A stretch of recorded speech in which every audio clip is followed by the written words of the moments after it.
'Cause it's feature flashback. We flash back to the features with Jacob and Colin. We're flashing back. Woo. Jacob, please stop me. Please. Welcome to Feature Flashback, where the now musical podcast, where every week we flash back to the movies that came out 10 years earlier. I am Colin Spalton, one of your hosts, one of your lead singers, my co-lead singer on drums as well. The belly drum. Jacob Sanger. And brother. Oh, brother, what an episode we have today. Yeah, to be honest, we're hoping this is a shorter one because we are irate. We are filled with just a hankering for vengeance after the movies we've had to watch tonight. A righteous fury. Yeah. Let's look at the movies we got today. Yeah, let's take them back. We're hopping in the machine. We're hopping into the Wayback. Throwing it in reverse. It's a little more foreboding today. Keep hands and arms inside the vehicle. It makes them. This is a 4D experience. I'm in my rumble chair. Hopefully that's. Oh God, he's shaking so violently. I try to get some sound for the mic. Whoa. Okay, here we are. Right, the year 2012. landed. We have landed on June 15th, 2012. Jacob, yes. Can you guess what the number one movie at the box office is? I'm going to guess it is Prometheus.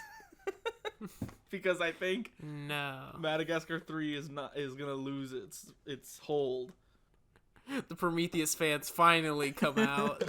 They take over that dumb kiddie movie.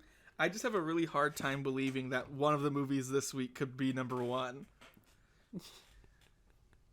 Well, it is Madagascar 3. Okay, good. Still holding strong. Pretty strong for an animated movie. Pretty well. Which is then followed by Prometheus. Nice. But can you guess what number 3 is? Is it Rock of Ages? It is Rock of Ages. And number 4. I sure hope it's not That's My Boy, which is our other film. It is That's My Boy. Oh, boy. It's a neck and neck race between those two. Yeah. Rock of Ages came in with an opening weekend at 14 million, and That's My Boy at 13 million. I feel like this is truly a week of movies that no one has talked about in 10 years. Yeah. God. I just got sad. I just looked at their budgets. Oh boy. You don't want to know. I'm going to guess Rock of Ages. I'll say Rock of Ages had a $130 million budget. No. It had a $75 million budget. Okay. Which I imagine like over half of that went to music licensing. Yeah, I was going to say. If they weren't already cleared. Yeah. And That's My Boy, $25 million. Guess again. $60 million. Warmer. Is it more than Rock of Ages? No, it comes in just under at $70 million. Oh, wow. I was going to be very surprised. And half of that went straight to Andy. It went to Yeah, I'd hope. It went to Adam's pocket. Mm-hmm. Oh, boy. But all right. But let's just hop right. Let's get into it. Just hop right in. Rip the Band-Aid off. We've been so pessimistic going into this episode. We're going in with fresh coat of eyes. We're walking into a theater. You know, it's June 2012. Walking on in the theater. We're gonna see Rock of Ages. Got our popcorn. Yeah. Jacob, what's your history with Rock of Ages? So I did not see either of these movies in a theater, but I remember them coming out. I actually saw the Rock of Ages musical when it came through San Antonio. And I enjoyed that well enough. And then I saw this movie, I think, after on TV, just on the old, Time Warner cable DVR. And and I thought it was fine. I remember, like, the only thing I really remembered about this movie was Tom Cruise. Like, I didn't remember anything else that was going on. I just remember Tom Cruise being a rock star. And that was that. And I remember thinking it was fine, and I think the same today. What about you, Colin? Trying to think. I don't really remember this movie coming out. I think I heard about it more like when I got a little older, and then was like, I think I was watching a video that was explaining like Tom Cruise's career, or like doing a rundown of it, because I think like around this is kind of considered a low for him, because I think he did a movie with Cameron Diaz called Night and Day that I heard wasn't very good. And so, like, I think after this, he starts making a little more of a comeback. Yeah, because this is in between Mission Impossible 4 and 5. Yeah. Which 4 is really good, but it was still, like, his other movies weren't really doing so hot. Yeah. So I feel like I heard about it in that context, but knew absolutely nothing about the story. I feel like I still, like, know nothing about, like, I just knew that it was a musical.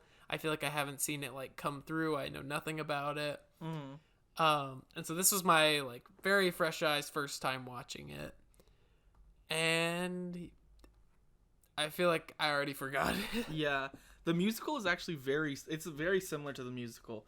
Like, and I feel like you can tell it used to be a musical because they spend almost the entire time in that bar or in another bar. That one stage. Yeah.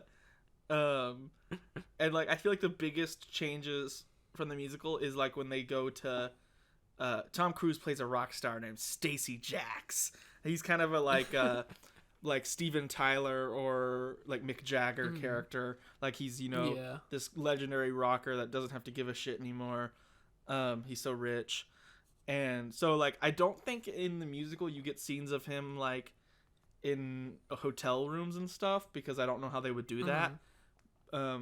But other than that, I feel like it's all the same with like the protesters outside and stuff. They just actually could go outside to shoot it. Yeah.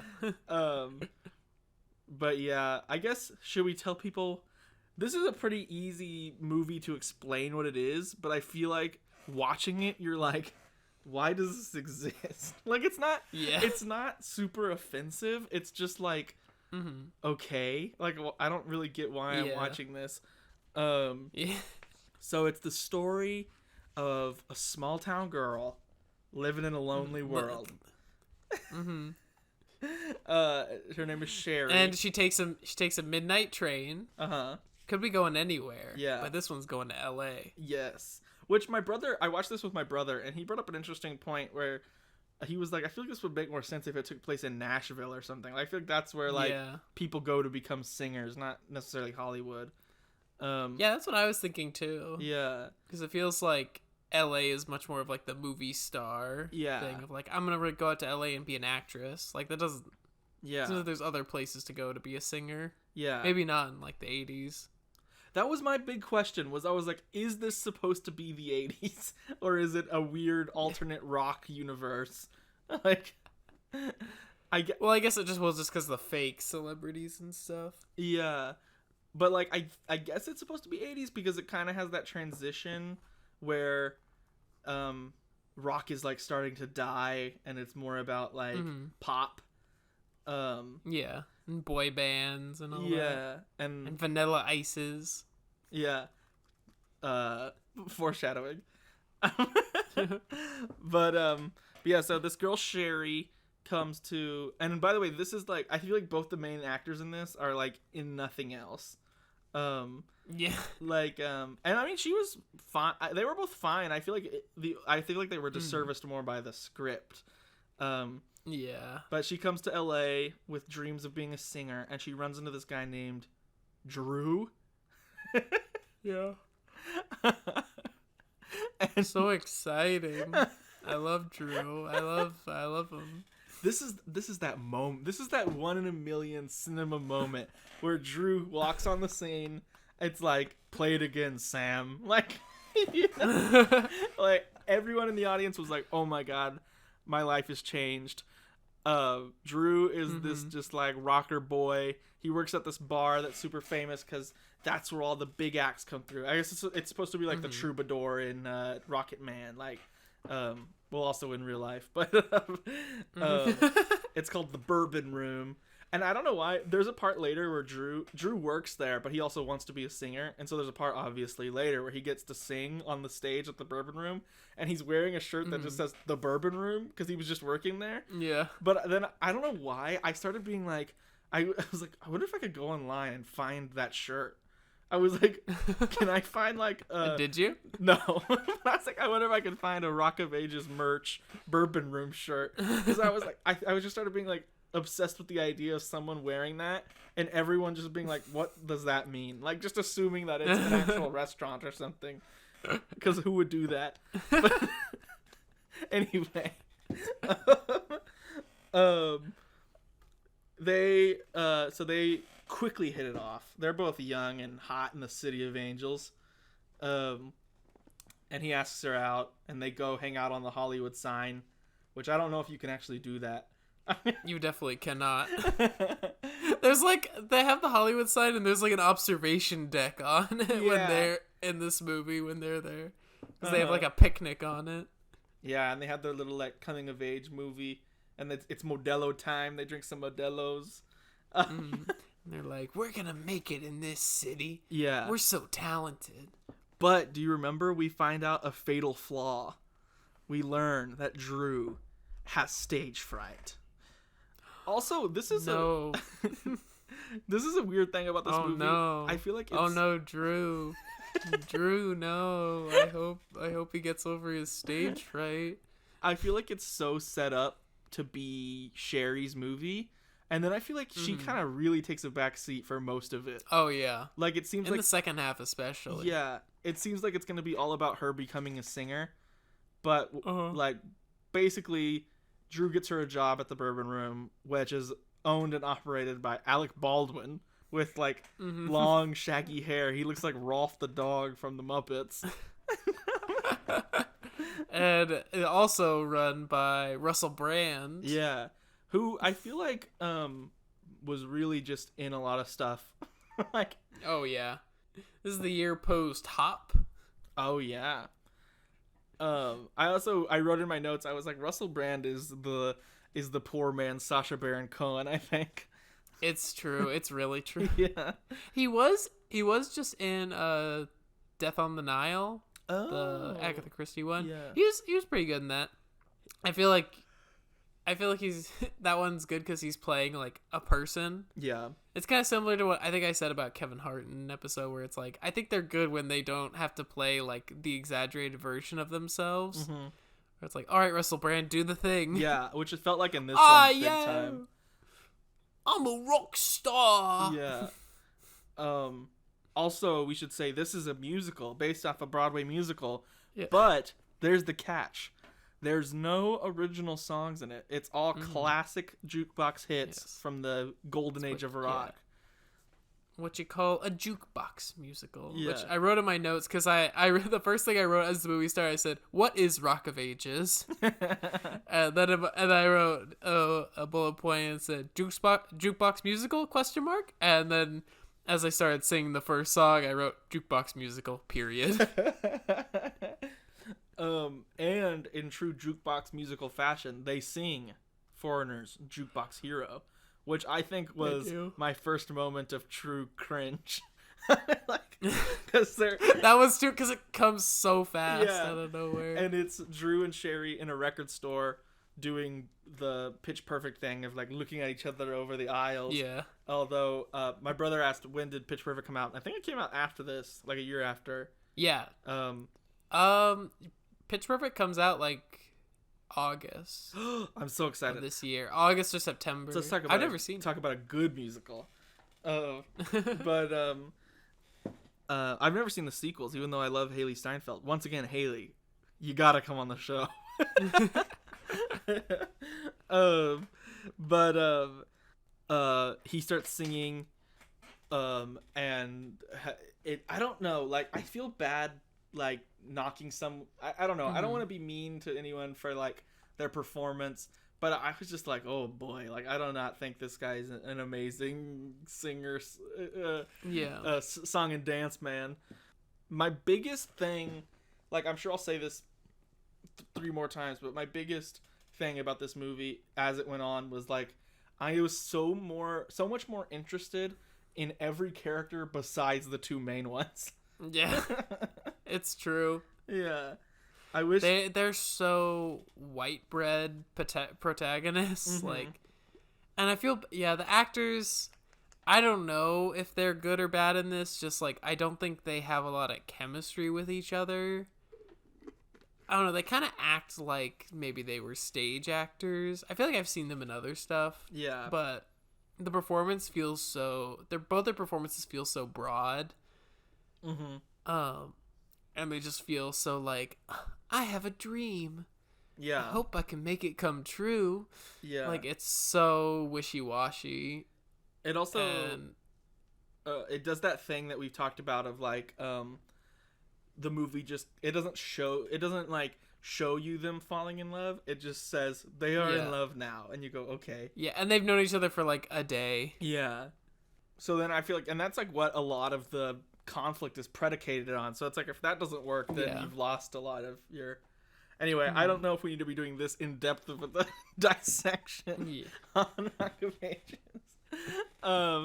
Well, so they fall in love so deeply, and coming to the Bourbon Room, performing at the Bourbon Room very soon it is going to be the rock star Stacey Jacks, played by Tom Cruise, and more excitingly to me, because I didn't know he was in this, his manager is played by Paul Giamatti.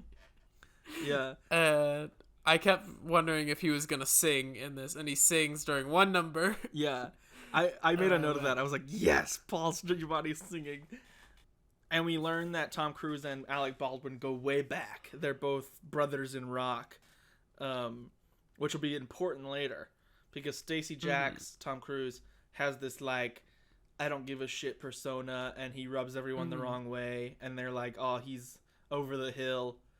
And he's, you know, a misogynist. Yeah. I guess not really. Every woman wants to have sex with him. Yeah, it's more like we love Tom Cruise. Yeah. Which I genuinely, like, enjoyed him in this. I literally wrote in my notes, I was like, I know he's an insane person in real life, but he's a movie star. I was like, I just can't look away. He was my favorite part. He also has a pet, like, baboon named Hey Man. So it'll be like, hey man. And that he, like, walks hand in hand with in a lot of scenes. And I was like, I really wish this movie was just, and my brother agreed with me. He said the same thing, that we were like, we really just wish this movie was the adventures of Stacey Jackson, Hey Man, the monkey. Yeah. Their rock adventures. Yeah. You could have the monkey play a guitar at the end. Oh yeah, absolutely. But like a small monkey-sized guitar. And the monkey wears leather pants and a leather jacket for most of the movie. Good for him. I don't know. Because that was the one thing I heard from everyone was like, oh, it's not great, but Tom Cruise is fun in it. But I don't know. Watching this, I kind of feel like this is the closest role to how Tom Cruise lives his life. I don't know. Because I was kind of hoping that he'd be more, like, big in his performance, but I feel like he was playing it, like, so restrained and serious. Like, he whispers most of his dialogue. Yeah. Like, I guess he's, like, supposed to be playing self-serious, but I kind of want him to be, like a Mick Jagger that's, like, screaming at everyone and, like, throwing shit. Yeah. But instead he's like, do you understand how serious I am? That's a good point. About performing tonight? Yeah. I think for me it worked because a lot of the time the stuff he was saying was deranged. Like, again, why it's probably closest to his real life. Yeah. Like, if they could have just rolled on him talking about Scientology and been like, that's good, Yeah. more of that, Tom. We also learn that we have a little bit of a B plot, which is Bryan Cranston is running for mayor of LA, I think. I think he is mayor. Yeah, he is mayor, and he's trying to get reelected. And his wife is trying to help make that happen. And what they're gonna do to win over the like boomer vote is destroy the Bourbon Room and get rid of like the Strip and all the rockers. All the rock music that's turning children to Satanism. It's the devil. There's one of the old ladies that's like on their side is like my son listened to Stacey Jacks and then he ate my neighbor's horse. Which I liked. I like the idea that it's the 80s and there's still someone that has horses in Los Angeles. Why they got the real estate for that? Oh, rich people. And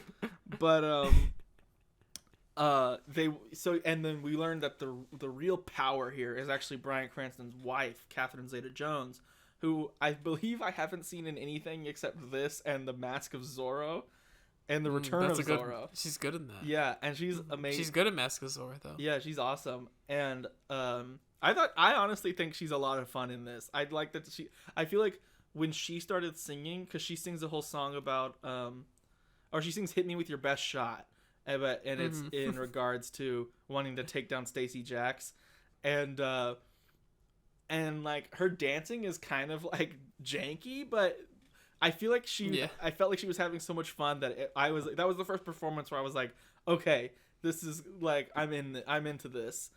And it was nice to see her back in a musical because she was in Chicago. Oh, I didn't 10 know that. years before this. Yeah. Which I watched that semi recently. I really liked Chicago. I liked her in that. Yeah. I think she may have won an Oscar for that. Wow. If I'm not mistaken. Is that also won Best Picture? Oh wow! I believe I've seen the musical like when it came through San Antonio. I used to have season passes to the Majestic Theater. Yeah. That's why I've seen all these. Shout out Majestic Theater. But shout out. I don't remember much about it. Sponsor us. All I remember is the one where they sing about how they kill their husbands or whatever. Also, I kept thinking the main character looked like Christina Aguilera. With her big blonde hair. And then I looked her up after to be like, has she done anything else? And she was in Burlesque, which I think has Christina Aguilera in it. Yeah. As the stand-in. Yeah, her stunt double. I feel like there was like 10,000 girls in movies and stuff that looked like this girl, looked like Sherry in this, of just like the really long, very blonde hair while they're like tan.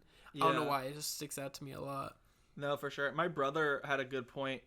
He was like, another reason we were confused on like if it was supposed to be in the 80s or if it was just like now but rock is popular, is that Drew and Sherry both looked like the most 2012 people. Like, even though it's this, like, 80s rock movie. Like, you could set them in, like, any rom-com from this era and they would look fine. As long as it was, like, about, small-town girl from going to the big city kind of thing. Did you...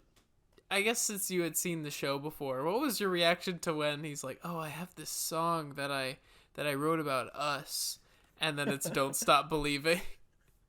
At first I was like, oh boy, but then I actually liked it because I realized that if they had original music in it, it probably would have been the weakest part by far.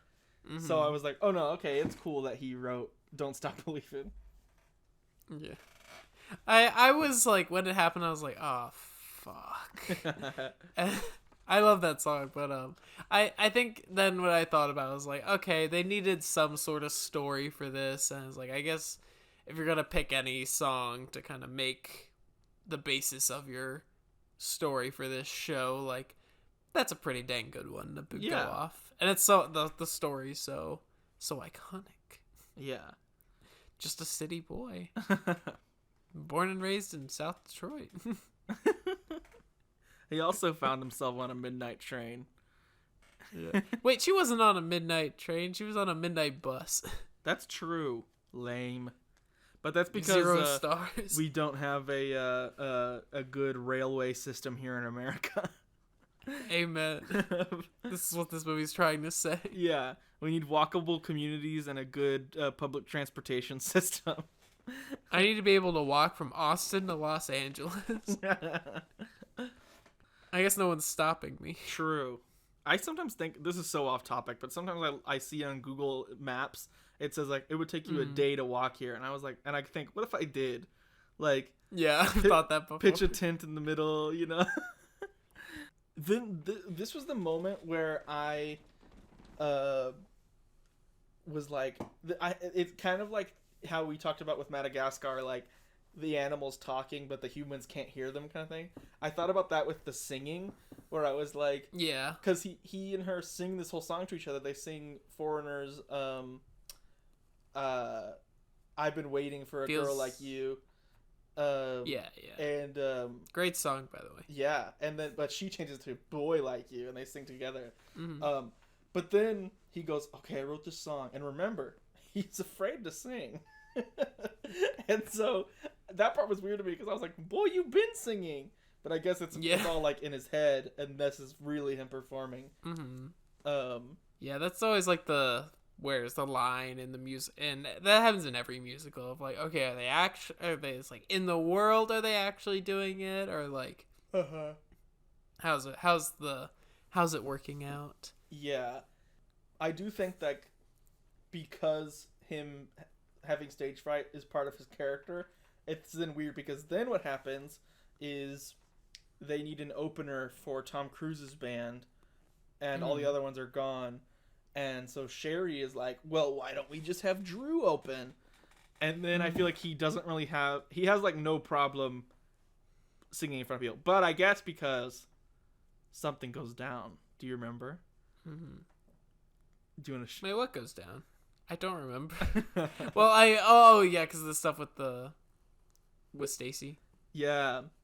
Which, by the way, girl's name, Loser. Yeah. I'm just kidding. So there's also like a D or E or F plot that's about a reporter from the Rolling Stone who comes to interview Stacy Jacks, and they kind of, I don't know, they have a weird relationship where she's like, she like criticizes him, but then he's like, I think I'm in love with you. Yeah. And then they sing a song together and have sex, and she leaves, but then Sherry walks in and as Stacey Jack's like putting his clothes back on, like bumps into him, and like, so she gets kind of messed up. And then when she leaves, Drew sees her coming out, like adjusting her clothes as Stacey Jacks is zipping his pants up, and so he thinks that they've been having sex. How could his girlfriend of like 24 hours do this to him? I know. And I mean, I genuinely for a moment thought they had been together for like 2 days, but I remember there is that little montage where they like spend some quality time together and she learns to be a better waiter. Okay. But I still was like, okay, still fine. Though, I think because my brother, we were talking about this, and I think it's still only a week because I think Alec Baldwin says Tom Cruise is coming on Friday to perform. There's something like that because when she gets there, she's like, I think she says something about wanting to come to see Stacey Jacks, like right at the beginning. Yeah. Well, she's definitely a big Arsenal fan, which is his band, and not the football club. So they pitched that like, okay, Tom Cruise is a member of the band Arsenal, and this is the band's final performance before he goes solo. But we never see anyone else in the band or like interact with anyone else there, so it doesn't really matter that he's going solo. Yeah, we only see them in like the background of his performance, but they never say like, "Hey, fuck you, man."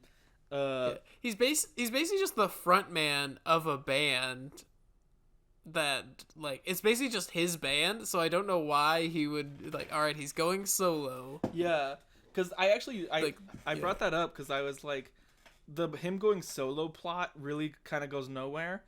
So they could have just saved themselves some time, and instead of being like he's part of Arsenal, just be like he's Stacey Jacks, you know? Because it's like, you know, if you go see Bryan Adams, he has a band, but but you're still buying a ticket to Bryan Adams or Phoebe Bridgers, like, so he doesn't have to be called something. Like, it's not like because I feel like that would be some kind of interesting conflict, like with the other like members. I feel like that's a more interesting story in there about like a crazy rocker who's trying to go solo or threatening to go solo. Yeah, and that would have been great in my The Adventures of Stacey Jackson Hey Man movie. Yeah, exactly. You get rid of the whole love story. It's just about his adventures and how he is trying to repair his friendship with Alec Baldwin. And he's got this manager who's like a Grima Wormtongue in his ear, like but more for Paul Giamatti. Yeah. Paul Giamatti is the star. So then Drew goes on, takes the stage with his band, which again it could have just been Drew and his band, but they're called what are they called? Something Van Colt. Something Van Wolfgang Colt. Something Colt. Yeah. Yeah. And a dumb bad name. Yeah. And then Russell Brand brings him on, and he does the little Spider-Man thing of like the human spider. He's like, "You're seriously going with that?" And like, he goes on and fueled by righteous fury. He's not even afraid to sing, and kills. But here's the thing: it's a misunderstanding within a misunderstanding, because another girl says to Sherry as he takes the stage, she says, "Oh, they get one touch of that spotlight and they forget all about us." So then, well, and so then after he performs and he's mad at her, she's like, "Oh, this is just the spotlight on you," which I think she says a line even more direct than that. She goes, "She was right, this nameless woman." But so they break up, they're sad, and then it leads into what I assume is the intermission act break in the musical, but probably. Sherry's sad, she doesn't have a job anymore, so she's wandering the streets trying to find work, and then she ends up working at a strip club. Yeah. Dun dun dun. And at first she's like, "I won't strip, I'm a waiter." But then there's a whole musical number about, or no, I guess just Mary J. Blige plays her boss. Like, everyone in this movie is like a known name except the main two characters. And she tells her like, "Oh, you want real power?" Because basically Sherry's like, "Men are pigs," which fair, you know. Amen. Yeah, and also because like this is 2012, so like I feel like now we've come around on like sex work more, where it's not as taboo to be like a dancer. But with you just look at something like Hustlers, I feel like with J-Lo, but like she still is like she's like, "Oh, I'm tired of these men," and then Mary J. Blige is like, "Well, the real power is up on stage," so she does become a stripper for but a moment. I feel like some time passed. I guess not much, but because then we get Drew is like, he's like being marketed around because he gets signed by Paul Giamatti, and they're like trying to show him around to all the executives at these deals, but they don't sign him. But so they're just trying to make him into what's new and hip. Yeah. Even though his dream is to be a rock star.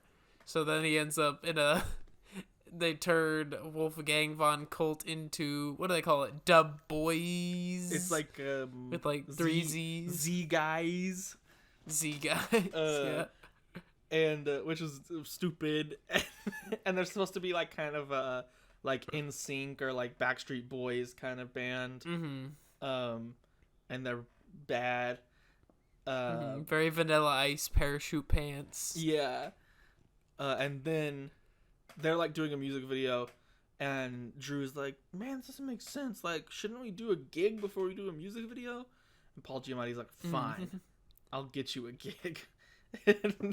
And so he books a gig at the Bourbon Room, which also there's a whole subplot about like he scams all the money out of Alec Baldwin, who needed it because they hadn't been paying their taxes. Yeah. Which Catherine Zeta-Jones is going to close them down because they haven't been paying their taxes. Which, also about Catherine Zeta-Jones. Do you remember the part when she's performing Hit Me With Your Best Shot? So Bryan Cranston is sleeping with like his aide.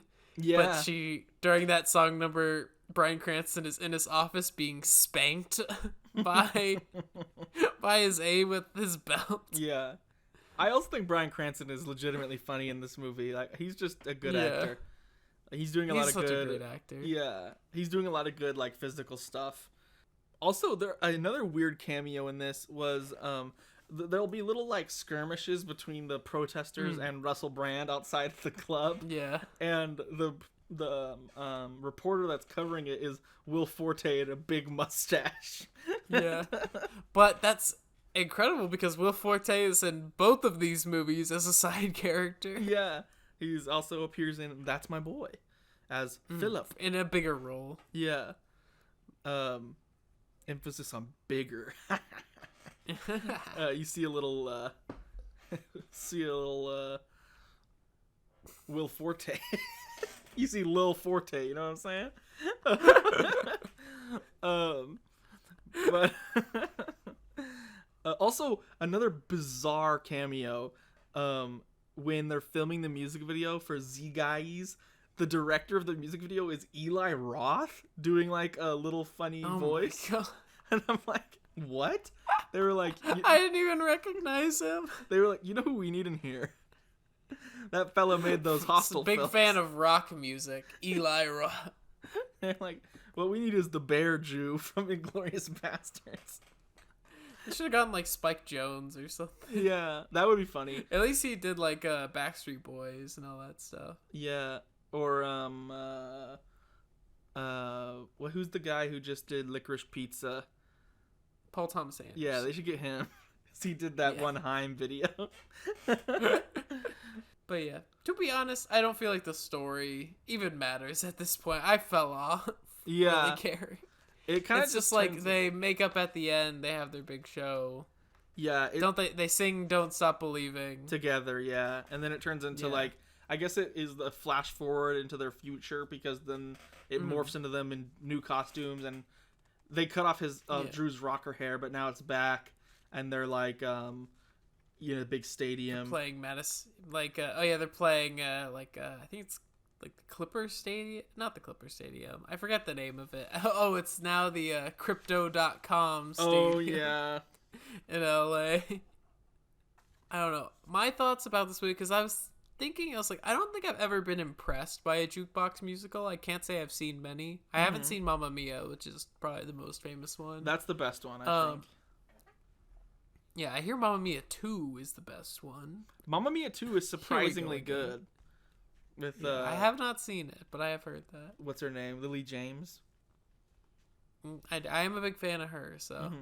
But I think there was something that clicked of just like, I think when they introduce Tom Cruise, they play a little riff. They play the beginning riff of "Everybody Wants Some" by Van Halen, and I was like, it was reminding me of the movie "Everybody Wants Some," and similarly, Dazed and Confused. You know, from my favorite director, Richard Linklater, and I was like, those movies are basically jukebox musicals. They're not musicals. They're jukebox soundtracks. Yeah. Or I guess you could just call them a mixtape. They're mixtape movies. Where I'd call like those Guardians of the Galaxy, like those where it's like they're basically musicals, but they have the original artists performing them. They have the original songs, so you're not just having to watch cover songs for the whole the whole movie, and it doesn't feel like the movie has to stop dead in its tracks for it to be like, all right, now we're performing another song. I think there are like 3 foreigner songs in this movie.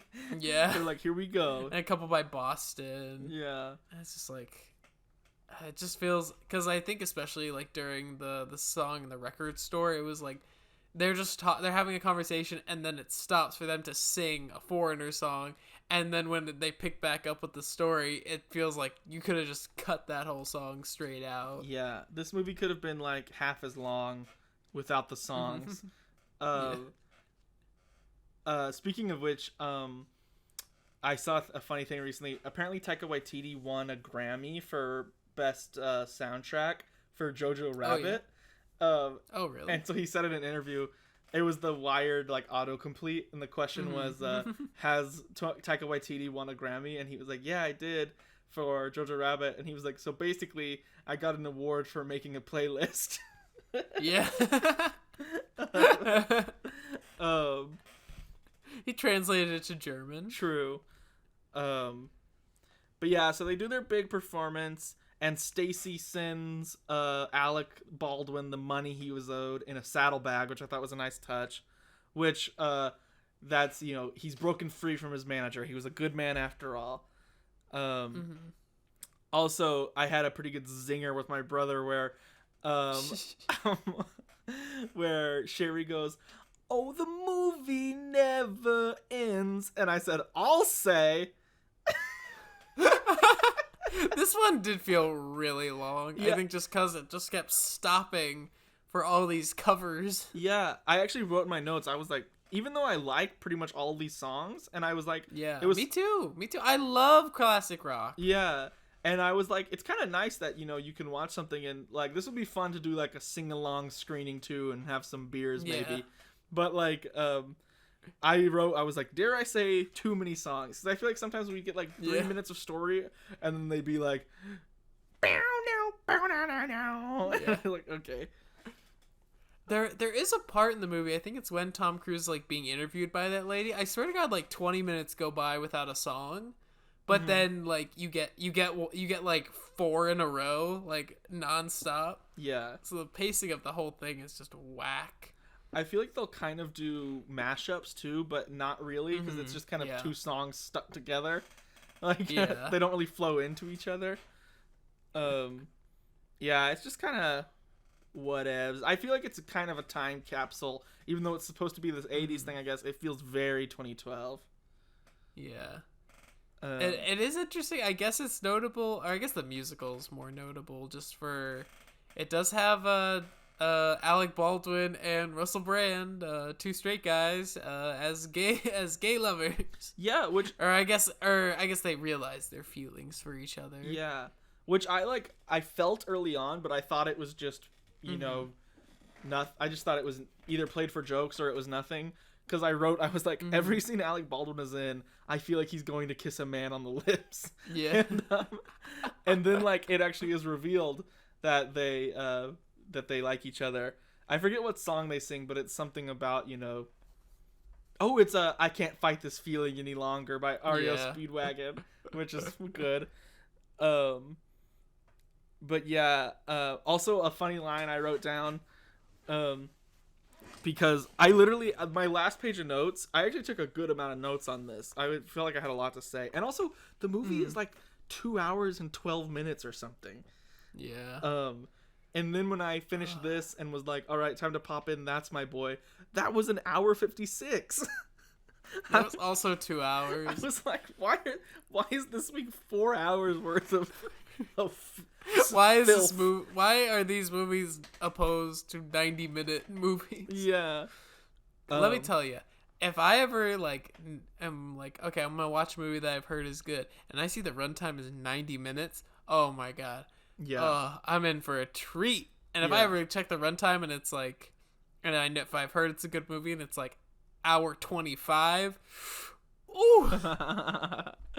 No, yeah, I love when you get a movie that's like right in that sweet spot. It doesn't waste any time, but it doesn't feel rushed. Oh, perfect.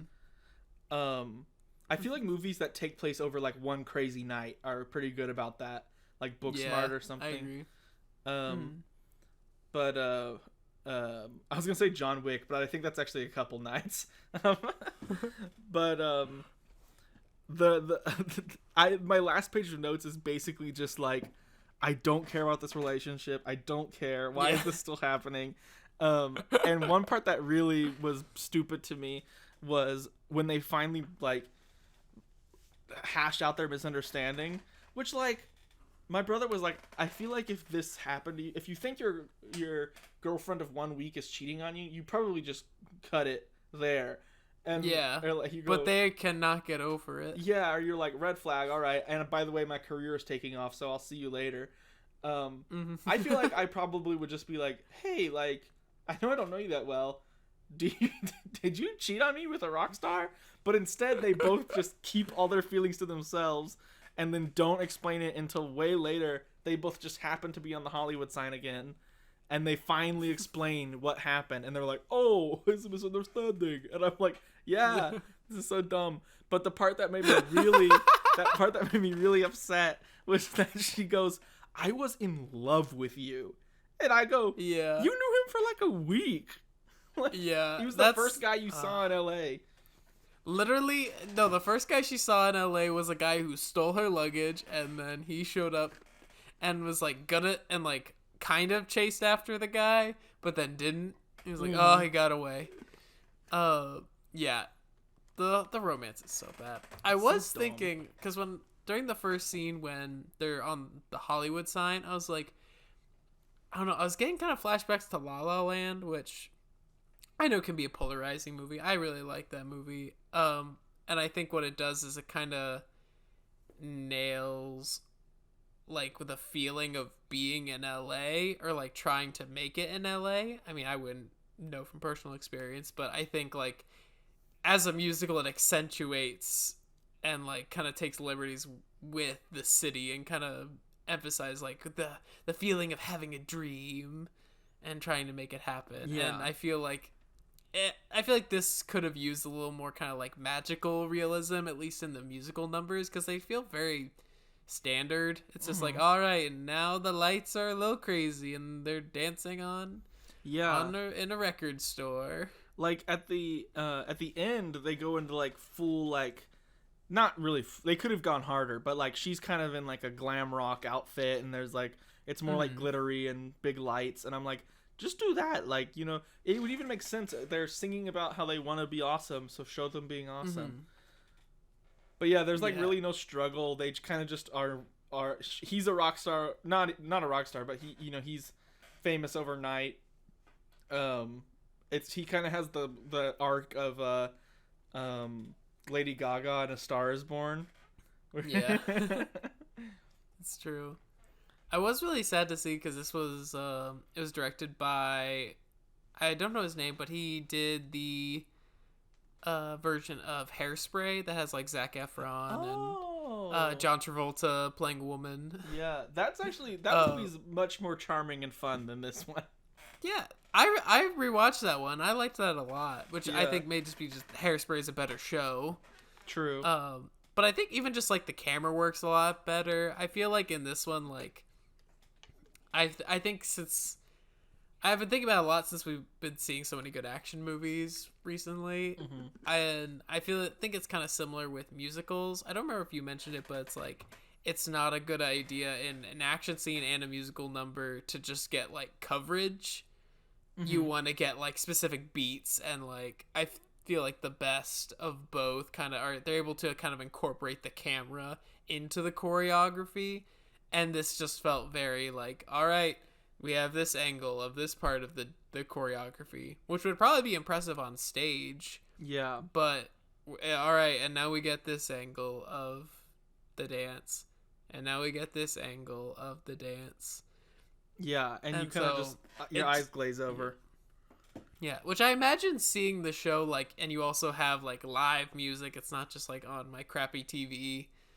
Like, that would definitely enhance it and, like, you know, feel like you're at a rock concert, which I think this is lacking. Yeah. And I feel like with Hairspray, because I didn't know he did that, but, like, comparing them, like, I feel like you can, it feels more like a classic musical. Like for some reason, when I think like a classic Hollywood musical, I always just see people, like a crane shot of people in lines dancing in the street, and it's like and Hairspray has that, the Muppet movie has that, and this is just like In the Heights has that exactly, and this feels more like it's West Side Story has that. But this movie feels more like it was made by like the people who did the musical scenes in Glee. And that's like, you know, I don't want to put I watched a lot of Glee growing up. You did? I feel like even they had more fun with their musical numbers. This one just wasn't for me. I did see in the credits it said produced by Tobey Maguire. Which I just thought was funny. All right, that's nice. I guess he's a fan. But yeah.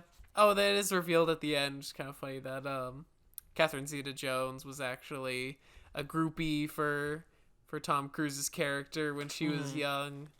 And they reveal that because in like his album, there's a picture of the crowd, and she's there with her top off.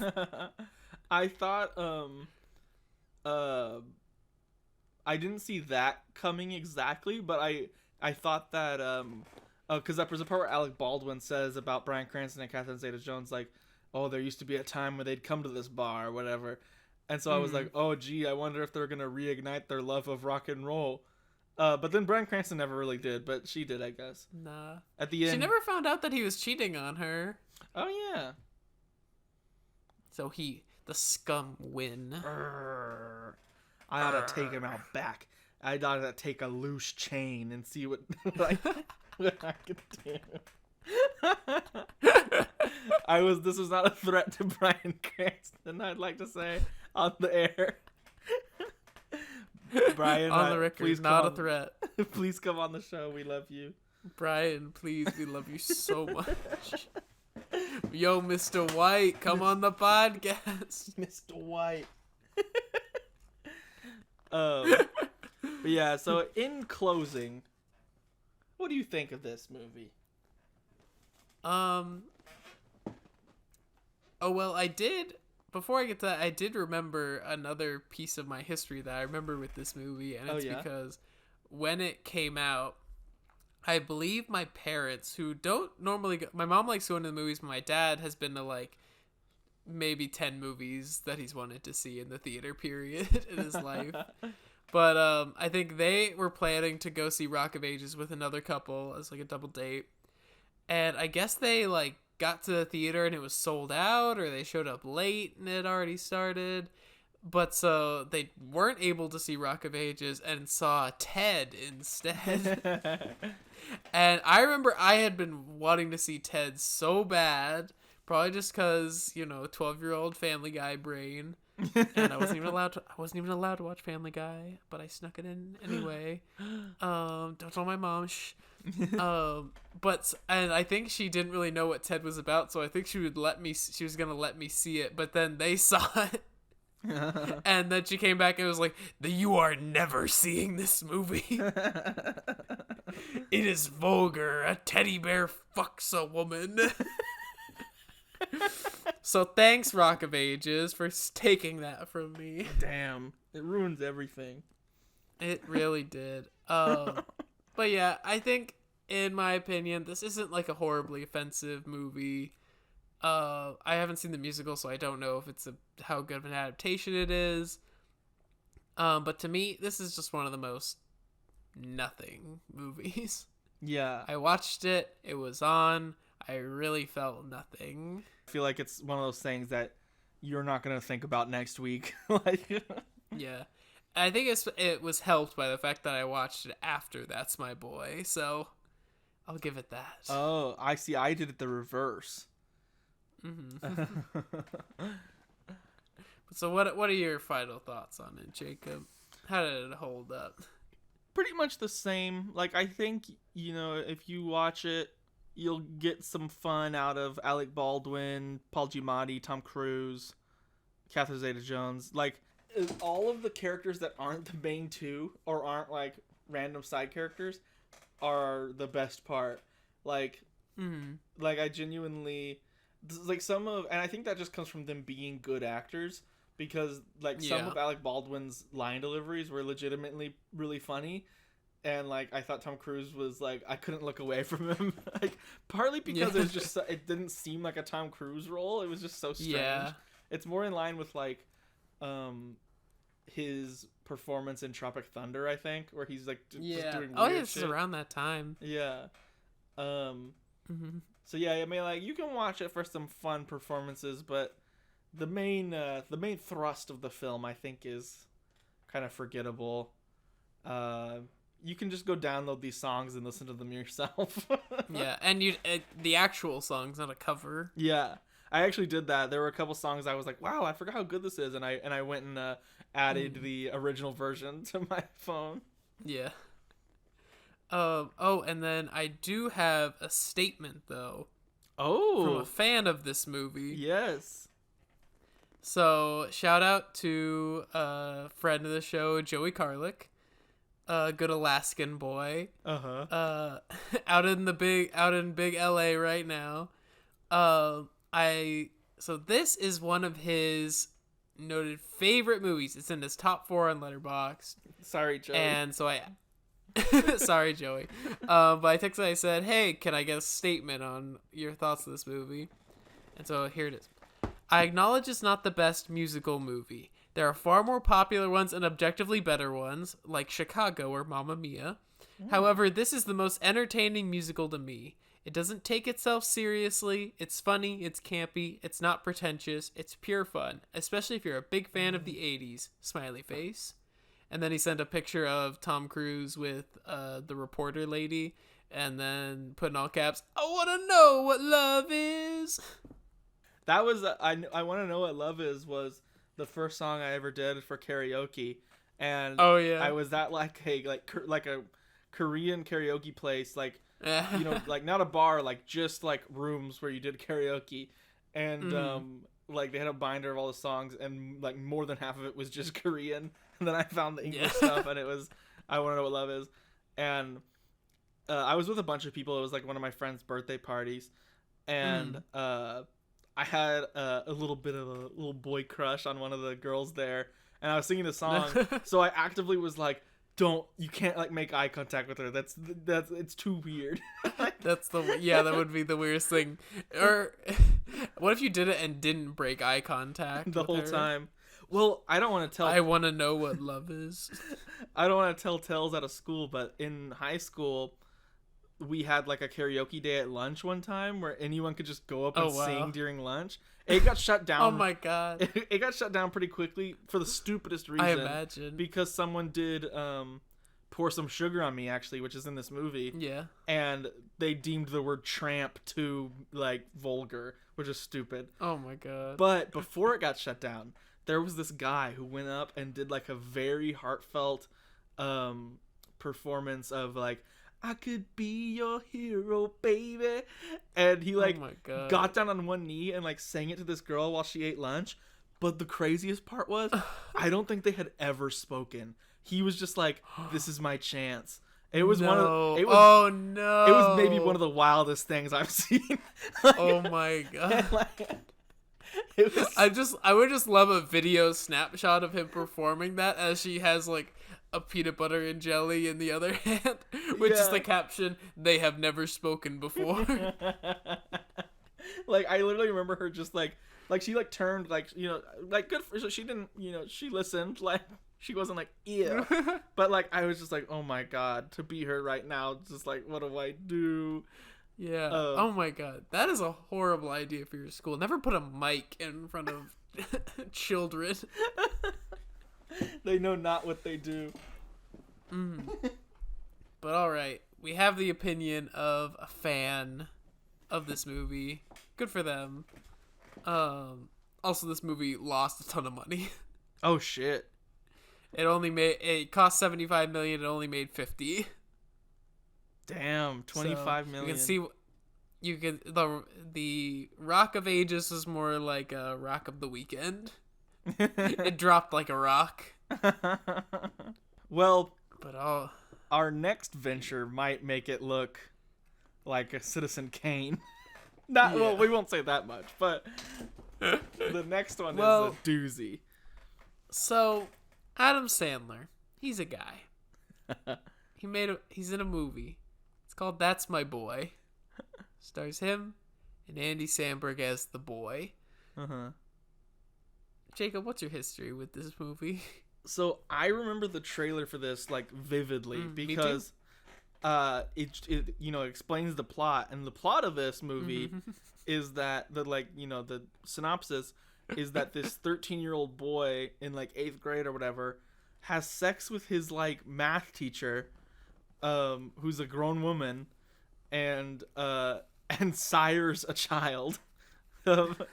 Well, so and the commercial made it just look like, oh, they had sex once and they had a kid. The movie, they have like a full blown affair. We're gonna spend the rest of this just talking about that. Yeah, and so then fast forward 30 years or whatever, and he so he got custody of the boy when he turned 18.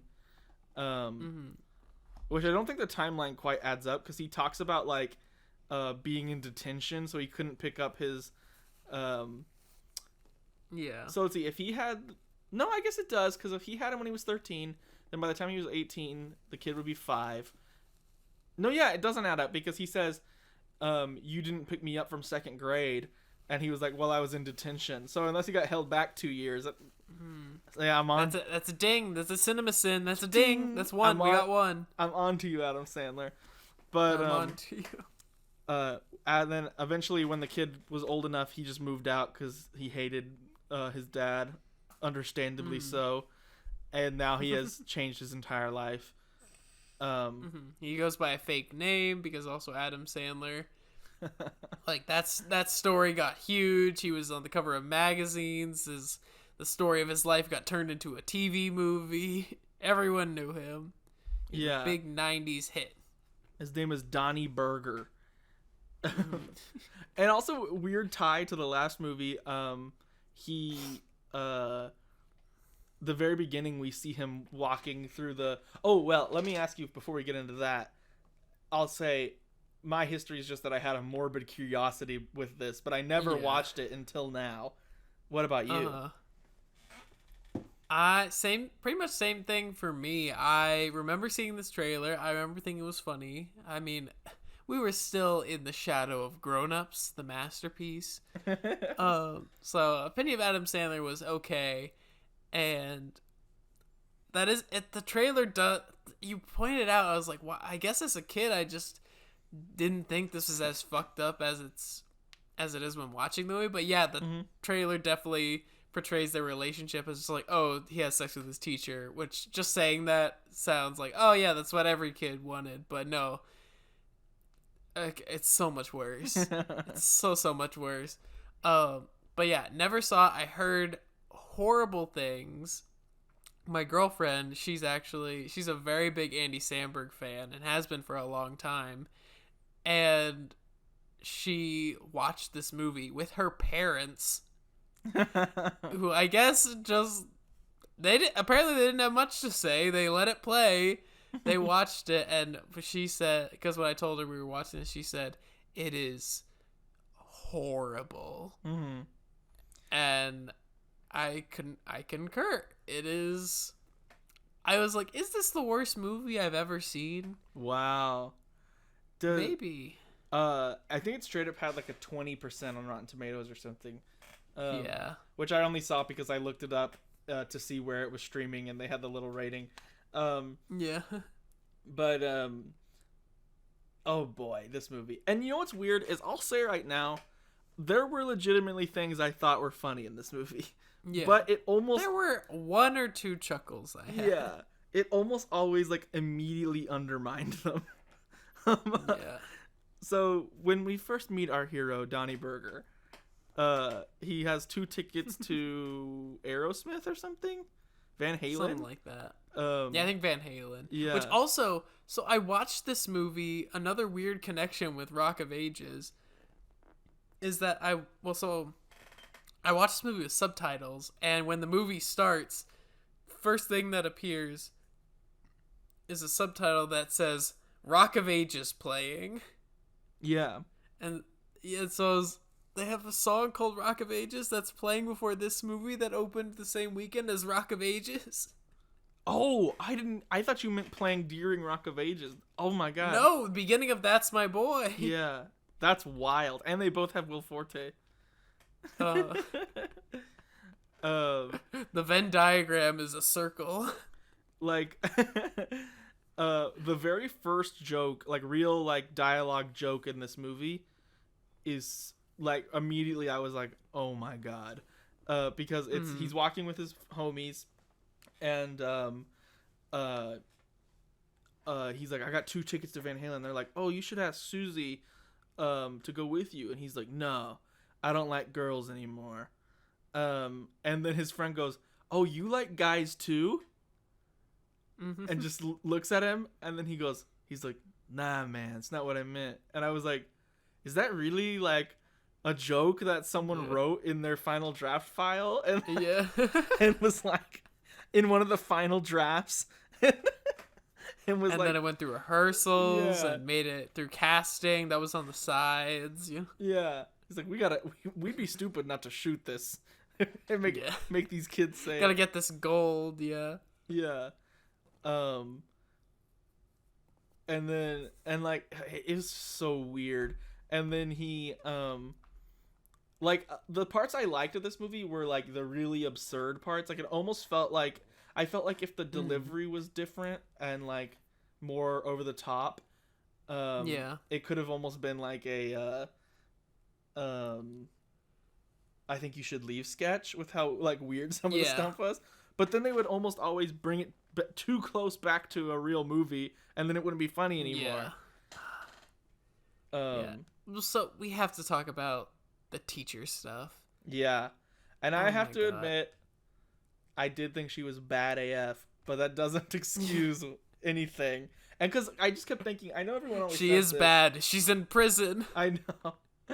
I know everyone always says this, but I kept thinking, like, if the roles were reversed, this would have been, like, the most fucked up. But they're like, oh, that's every teenage boy's dream is to have sex with his teacher.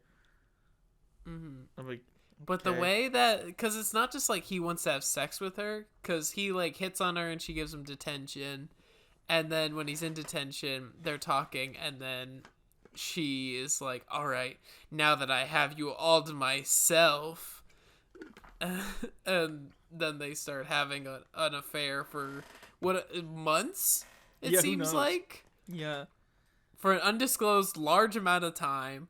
And it is so creepy. Yeah. And I put in my notes, I put problematic, and with like 20 exclamation points. Yeah. Because like it's bad enough that it happened once. Like that's already awful. Yeah.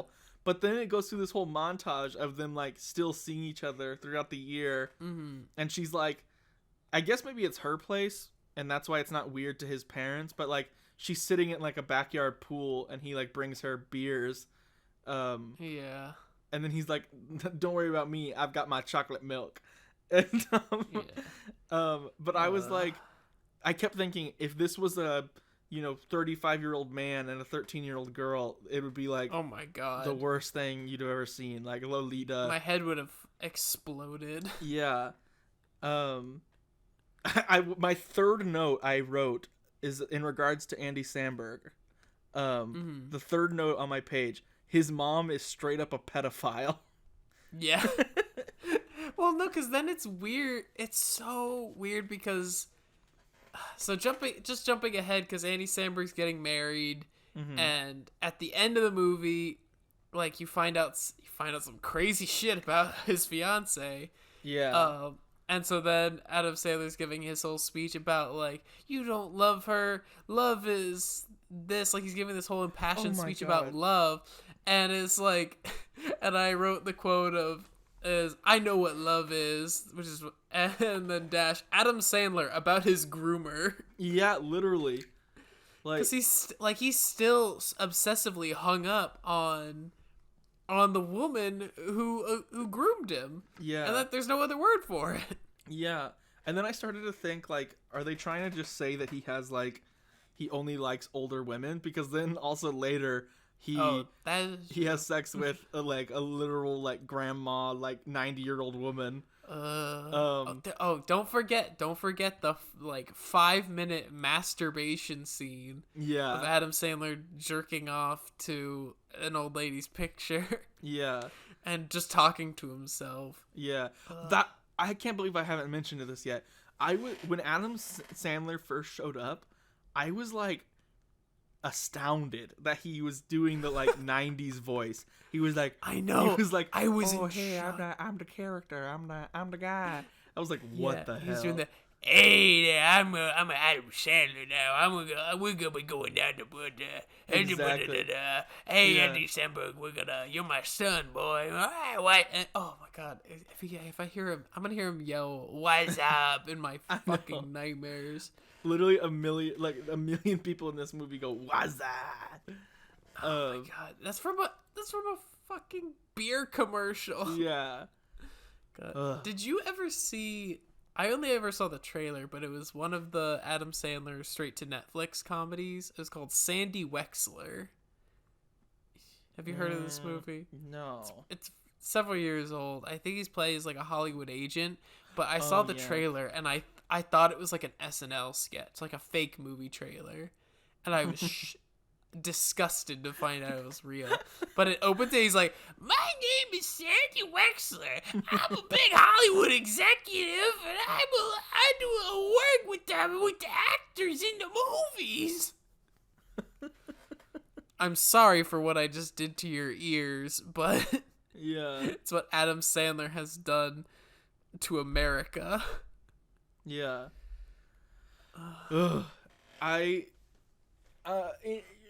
gonna stop dissing this movie for a minute, and I'll say something I actually liked, which is nothing to do with the central relationship. But like I said, I love the really absurd stuff. Like, one of Adam Sandler's best friends is this like middle-aged stripper who's like appears to be like a 4'9" black woman, and she's like tiny, and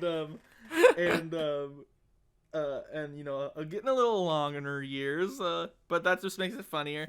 And I think he's at the strip club, which, by the way, it also had a good name. It was called Bacon and Legs because it was also an omelet bar. Oh my God. And so I think he's there in like the middle of the day, and then this girl is like goes up to the stripper while she's like on the pole and is like, oh, I got your breakfast for you, I'll put it down over here. And she was like, just give it to me here, Donnie don't care. And then she's like upside down on the pole eating eggs and bacon, and then she tries to drink her orange juice and just like hawks it up everywhere. It's like pouring down her face, and I was like, see, this is funny, this is just weird and bizarre. But like, and that was the moment where they actually didn't undermine it, they just like cut away from it, and I was like, good, be weird, don't be criminal. It just feels so, because I remember when that happened, I was like, I could see that being funny, like in a sketch. Like, I could see like an SNL or I Think You Should Leave sketch about like a combination strip club and omelet bar. But God, what did you think of the character? Colin has placed his head in his hands. His head is now on the table. There was a character that really puzzled me, who was the guy who was always at the strip club. He has like crossed eyes.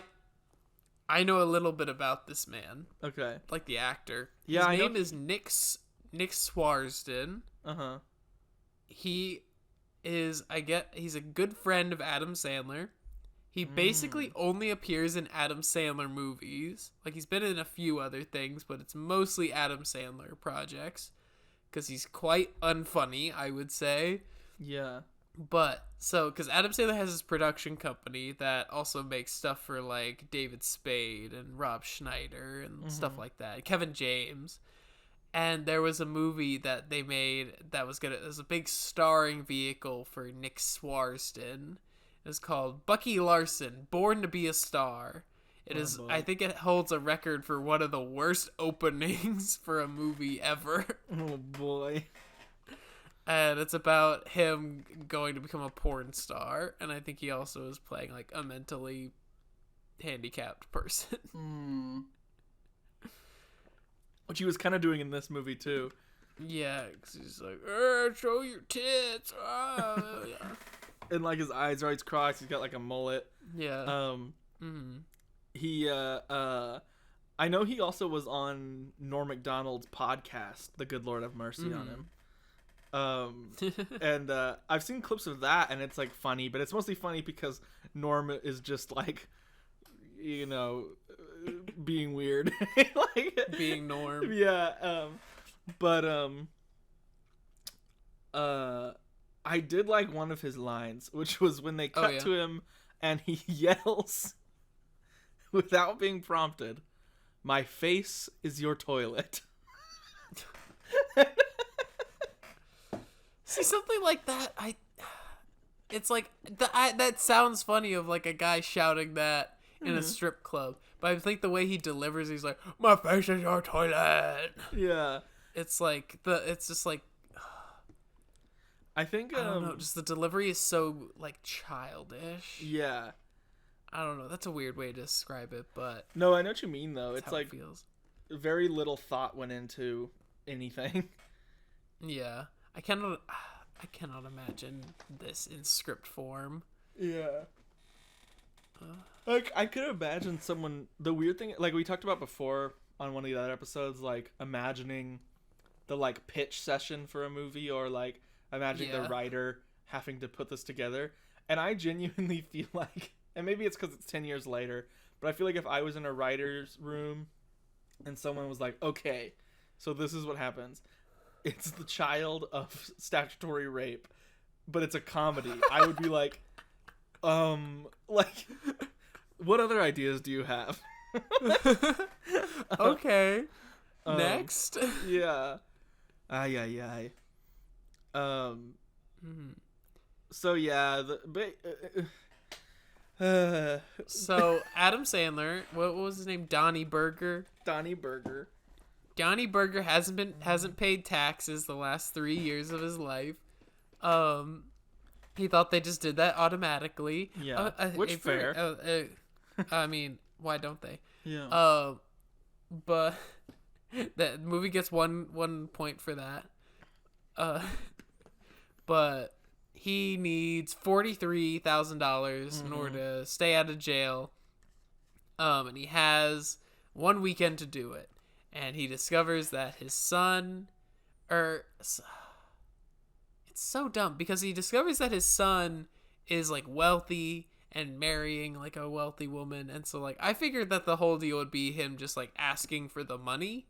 Yeah. But it's this complicated setup of like, cause he's basically like a former child star or something. For the worst reason of all time. And so like he goes to a producer and is like, what if is a deal of like a TV special of me talking to the teacher, like who's still in prison.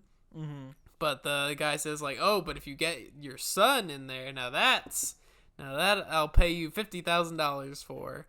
And so Adam Sandler goes off to see his son, who's Andy Samberg, and is marrying a woman. And since he grew up, Adam Sandler's son, he's like super like germophobic and like overprotective and like super nervous. And so his wedding is gonna go quite crazy when the wild Adam Sandler barges on in and says, "What's up?" And then like, I mean, this is like kind of a predictable thing, but like, at least it's not, you know, like the really like predictable stupid way for this to go would be everyone is like, "Oh my god, who's your friend? This sucks." But what actually happens is everyone kind of loves him. except for his fiance. And so then he's like, oh fuck, everyone thinks I'm the asshole now because I don't want this guy here. So I'm like, okay, well that's like one step beyond what they could have done. The issue with that though that I think really irked me in this film is because he just shows up and everyone loves Adam Sandler. He says the funniest things. He's so hot. All the women love him. Yeah. And so it just felt like such a vanity project, for Adam Sandler. And like I wrote in my notes like, I'm Adam Sandler and everyone loves me and my penis is huge and I'm great at everything. It's also like, now watch me masturbate for 5 minutes. It's another one where it feels like it strays fully into like just nothing town, because the stories he's telling are like obviously made up on the spot, and like I think you can do that in a way where it's like the audience is in on it, but you can see but you can fool the other characters, but it's so obviously like fake, and then all the characters are like, they're like, that's so funny, and it's like, what is happening? This is true, because he's like, oh yeah, we met when you dropped a burrito on the subway track and jumped in to get it, and I rocket boosted out of there. And they're like, wow, I can't believe you had rocket boosters, that's so crazy. How'd that happen? He did so basically love you, Adam. We love you, Adam Sandler. Oh my god, are you single? Your penis is so big. All the ladies love Adam Sandler. He did trapeze americano to get out of that train track. Exactly. That callback to the last callback. Good callback. But yeah, there's like, basically it's just a bunch of wedding related hijinks. Like, you know, they have to do like the rehearsal dinner. Although I think that kind of just happens off screen, and then afterwards they go to their bachelorette and bachelor party. Yeah. Oh, but do you remember there's also the scene where they play baseball? Oh yeah. There's just like because they're at like okay, because Andy Samberg has told everyone, he's changed his name and he's told everyone that that his parents died in an explosion. and so he's at like, his boss is like hosting him for the wedding, and he's like, oh yeah, I just have a replica of Fenway Park right next to my summer home. And so they're all like, well, what? Adams is like, what we doing at this cocktail party? We gotta go play some ball. Yeah. He's like, and they do, and Adam Sandler's hitting perfect balls, and every single person can catch one except for Andy Samberg. Wah, wah. Even there's a little tiny boy who... a little 4-year-old boy who catches it perfectly. Yeah. A little beautiful blonde-haired future soldier of the Reich. Who's just got a cannon on him. He's been training to throw a grenade for the Fuhrer. And then Adam Sandler takes a baseball right to the throat, right to the windpipe. Or Andy Samberg does. Yeah, that's what I meant. Of course, they have similar names. Together at last. Yeah. Is it just me? What do you think of Andy Samberg in this movie? Because I felt like his acting in this, he felt like he had a gun to his head for the entire shoot. Yeah, I think he genuinely likes Adam Sandler, like in real life. So I could see him like wanting to do this to work with one of his like heroes. But like, he just seemed kind of like, I think was funniest when he was being kind of the straight man, and then when he started to like slip, you know, because then obviously they like start to get along, and then like he starts to win him over a little bit, and so when he would start to act a little more like Adam Sandler, I was like, it felt so much like he was putting on like a character. Like suddenly it was like were doing like the most hammy SNL sketch. Yeah. I don't know. I don't think Andy Samberg is like that. I don't think we're ever going to get like a super dramatic turn from Andy Samberg. I guess Palm Springs, he was really good in that. Yeah, he's really good But I feel like he plays mostly just like a very specific type of character, like a hot rod or like a pop star, like just kind of the Arrested Development kind of idiot, like hopeless idiot. Yeah. And I don't know, this was just like, it was very much like, oh, I'm a character. Ooh, I'm so nervous. Yeah, for real. And it's like also like, I'm honestly kind of embarrassed how long it took me to like put this together, but maybe it's the movie's fault, because like at first I was like, oh, like it's his normal fiance, like won't that cause problems when and Adam Sandler shows up? But then I started to be like, she kind of sucks, and then I was like, does she even love him? And then like of course like there's the whole twist, and I'm like, I probably should have seen this coming. Yeah. It's I figured the second they go to the strip club for the bachelor party, and then Andy Samberg says like one line to, there's a nice young lady waitress who's the daughter of the stripper that we've seen before. He says like one line to her, and they both smile at each other. I'm like, they're gonna end up together. I thought something's gonna be wrong with the fiance. Yeah. And they're gonna end up together. I literally made a note of it. Because I, like, at the time, I was like, I mean, obviously I'm glad he ended up with her over the fiance, but I was just like, ah, boy, here we go. Yeah, I literally wrote, is he going to end up with this girl he just met? There's also not much plot to talk about. But it's still almost 2 hours long. It's so long. The plot just kind of disappears for a good bit. There's a horribly offensive part where, because Will Forte plays Andy Samberg's like best man, who he doesn't really know because he doesn't really have friends. And he had organized the bachelor parties, them going to a spa, and so, but Adam Sandler keeps being like, all right, who's gonna suck my dick? And it's horribly offensive. It's so uncomfortable because he's like getting a massage. He's like, all right, how much for you to touch my wiener? Yeah. And it's so uncomfortable because there's already that weird stigma about spa workers, and it's like, they're just here to give you a goddamn massage. Yeah. It's not a prostitution ring. Yeah. Yeah, and especially like with everything that's happened since then with like Me Too stuff, it's like terrible. I mean, it was terrible then too, but I'm like, you know, now because all these like humongous stars, you know, were outed as predators. It's like we have someone like Adam Sandler. It's like, oh boy. Not saying he's done anything like that in real life, but the fact that it's just, you know, passed for comedy. Yeah.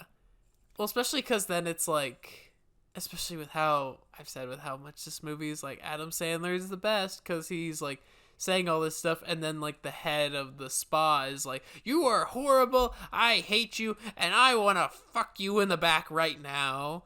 And it's like, oh, and he's like, oh, here, I was right. Yeah, he's like, give me 20 minutes, guys. Also, like, I feel like those kind of jokes would make more sense if it was like, you know, George Clooney or something, but it's like schlubby Adam Sandler with like weird hair. And like, he's dressed horribly. Yeah. The slob. Oh boy. Yeah. Like, he definitely, even Adam Sandler has looked better in other films, but it doesn't make any sense that everyone's like, oh my god, I want to get with this guy who looks like the worst Bruce Springsteen impersonator of all time. But also, I forget to mention, because there's a scene where, well, so his son's true name is Han Solo Burger, which I thought was a funny joke because they keep going, yeah, it's the most badass name of all time. So I thought it was funny, especially because once I thought about burger being like with a U, I was like, Han Solo Burger. It's like a very American name. But Fortnite Burger. Fortnite Big Chungus. But then Andy goes, well, you're dressed like Han Solo, and he's wearing a white shirt and a black vest, and so Adam is like, good one. But before that, I assumed the joke was that he was like, maybe they just did it by accident. It was like a really freak accident, but he's just exactly like Bruce Springsteen on one of the album covers, like white shirt, black vest, red handkerchief in the back pocket. So I assumed it was like, yeah. What the fuck? What? I was like, why would they do such a thing? That's just how everyone in New England dresses. Yeah. even though Bruce Springsteen's from New Jersey. I know, because that's what I started to think. I was like, oh, is he supposed to be like, everyone loves the boss? But I'm like, they're not even from the same state. No, they're super Massachusetts. Yeah. They mentioned like Tom Brady in the first 10 minutes. Yeah. I actually thought his lawyer was pretty funny because he would say stuff in a weird cadence, like that kind of, I think you should leave, and then they wouldn't like undermine it. It would just be weird. Yeah. Which I liked. Uh-huh. We forgot to mention that Adam Sandler's best friend is not late, like dead, but formerly great rapper Vanilla Ice. Who in the movie is working at like a concession stand at an ice rink. Yeah. He's like, that's the only job I could get. He says that every time Ice Ice Baby comes on, he actually has to pay money because it goes to Queen and someone else. Yeah. But like, Vanilla Ice is obviously not a professional actor, but I feel like he was like really giving it his all in this movie. Oh, he was. I felt like that was like a Piranha 3 Double D level of role. Yeah. Reminded me of David Hasselhoff in that. Yeah, for real. There's a great part where Vanilla Ice is super drunk and he's laying on his back and he starts peeing. Oh my God. He just says, "I'm a fountain." That part, yeah, because stuff like that, that just holds on that for like several seconds too long. Just like him saying it is funny enough. Yeah. Or like you hear like just the trickle and you hear him yell, "I'm a fountain," would be funnier than watching him do it. For me, the thing that I wrote the most notes about, a certain reveal regarding the fiance. Yeah, I feel like at this part I gave up on writing notes because I just was like, whatever. Yeah, I know. But so Adam Sandler is suspicious of the fiance. Mm-hmm. And it's the night before the wedding, and she also has a brother who's played by a lovely character actor, Milo Ventimiglia. I think that's how you pronounce his name. He's most known from the TV show Heroes. He's great in that. He's in the show This Is Us. He's a big part of that. He played Rocky Balboa's son in the movie Rocky Balboa. Oh, and I think he shows up in Creed 2. Yeah. But so I like him. He's a nice actor. He seems like a really nice guy. But so he shows up in this in a horrible, horrible role.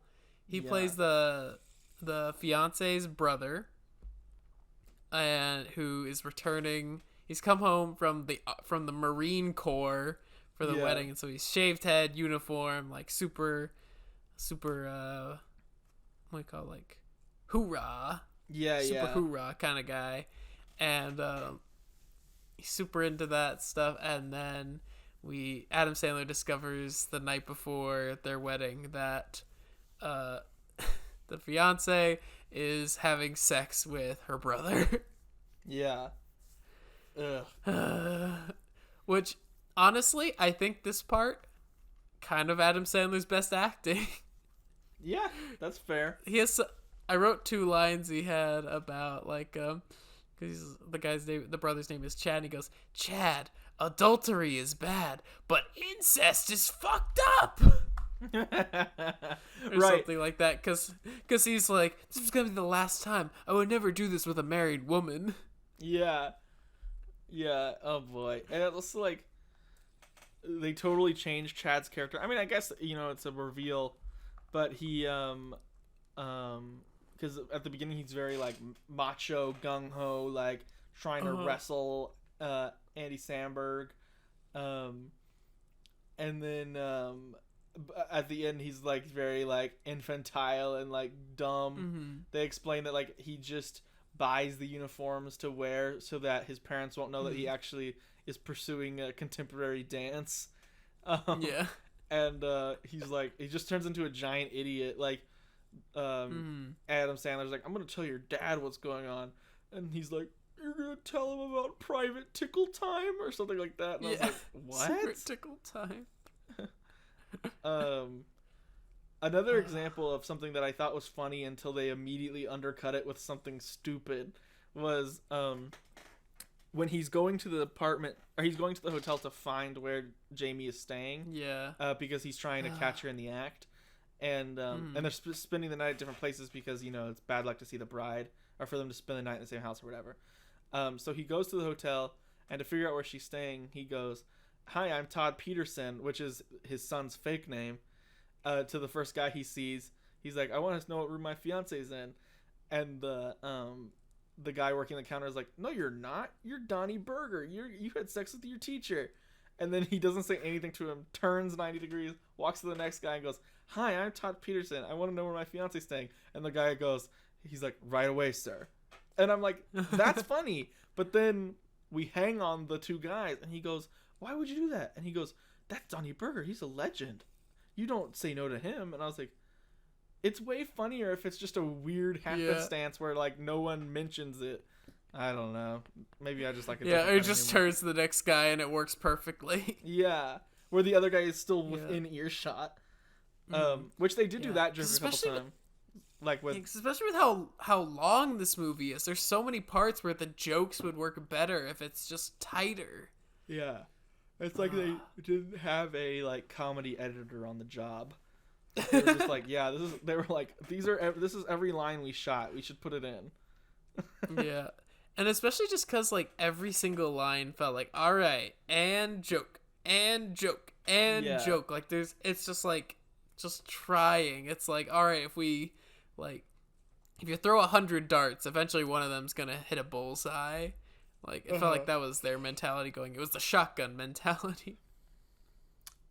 Also, there's, I forgot to mention that when the low point happens, which is, they're starting to get along, and then Andy calls Adam and is like, "Okay, I'm going to see Mom."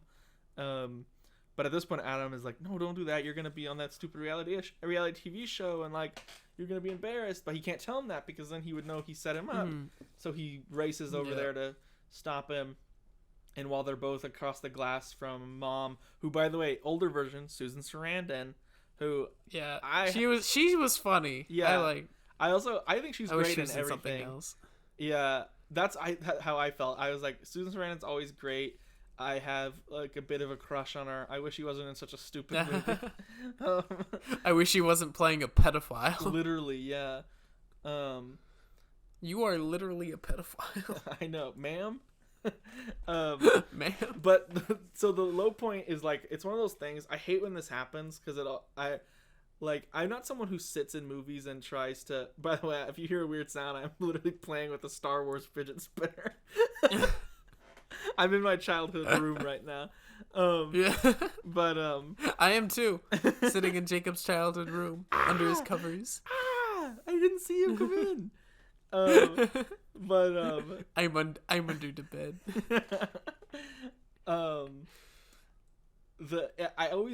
not someone who tries to be figure out where a movie is going, but when a movie is like this where it's so predictable that you know exactly what the low point is going to be. Oh, you lied to me the whole time.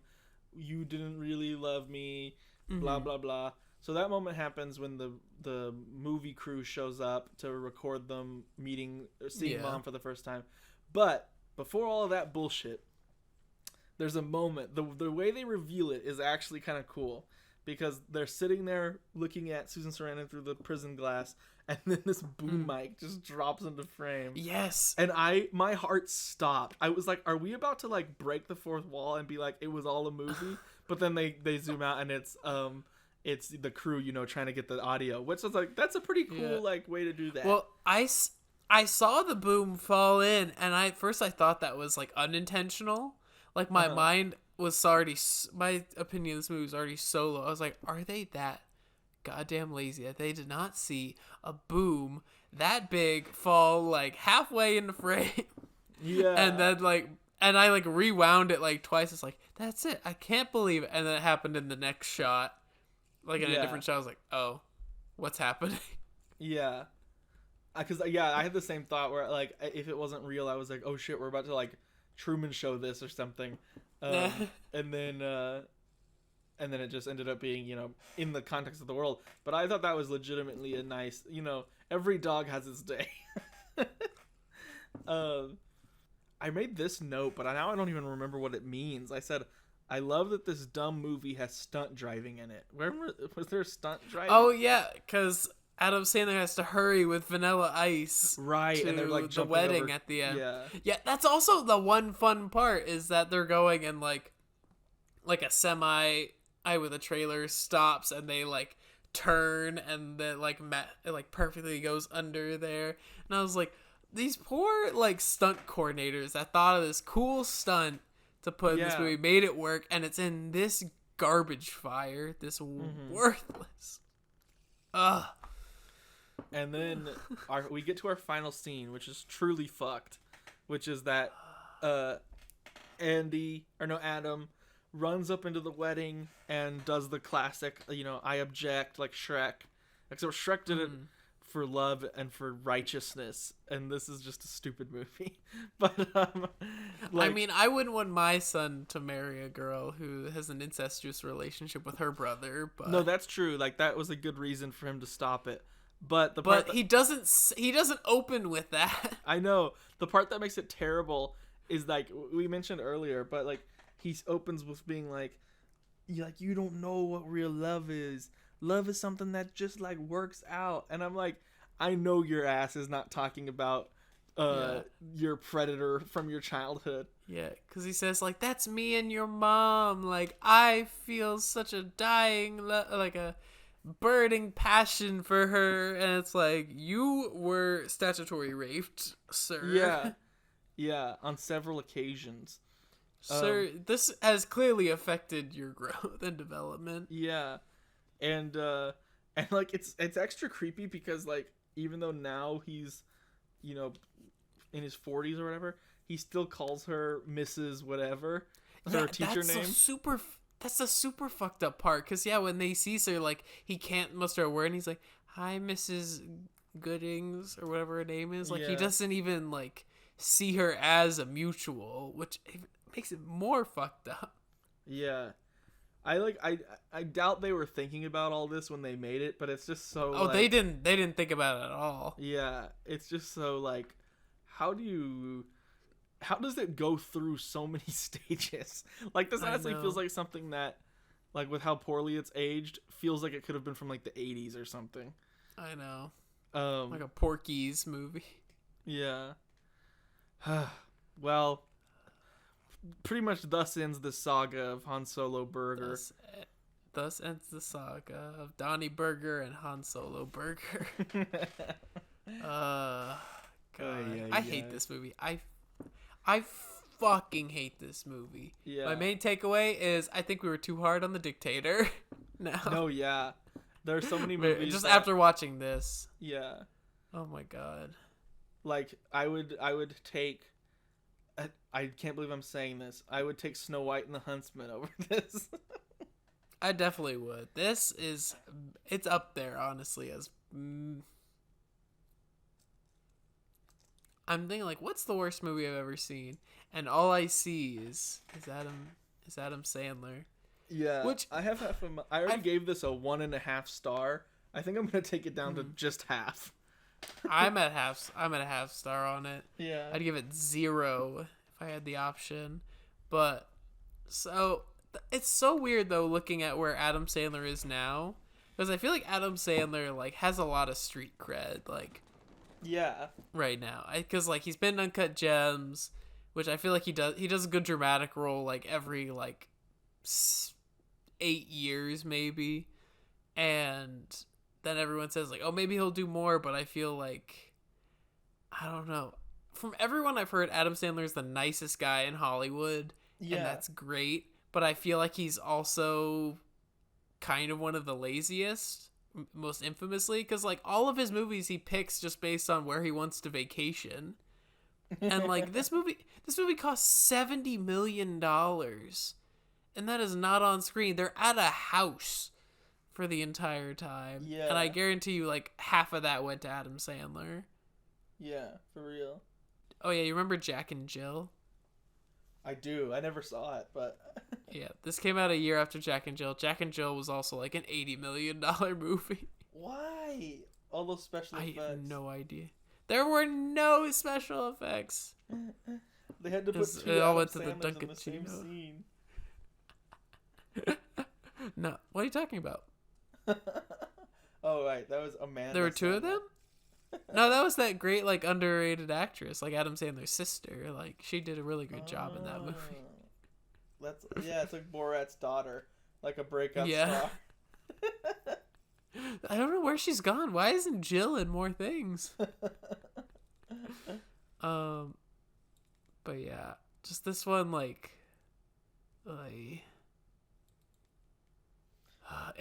like watching this and reminding me of like, oh, this is what Adam Sandler usually does. Like it genuinely like makes me upset at the way like his character is handled, the way this movie's like story is handled, the way how expensive it is, honestly, because I know that all that shit just went to him. And yeah, I hate this movie. Jacob, what do you think? I also do not care for this film. I think the poor qualities greatly outweigh the few jokes that I liked. It's a shame because there are a lot of good actors in it. Like, I didn't even bring it up, but I forget what his name is, but the guy who plays the priest is like a big... Like oh, yeah. Motherfucking James Caan is in this movie from The Godfather. Yeah.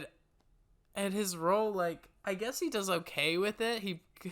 But he also has the best Twitter. Where he's just like, great day to be alive, and then signs it. And like says we saw it's like, picture of me on The Godfather. Great time. Signed. But yeah, he plays a priest who like is Irish for some reason.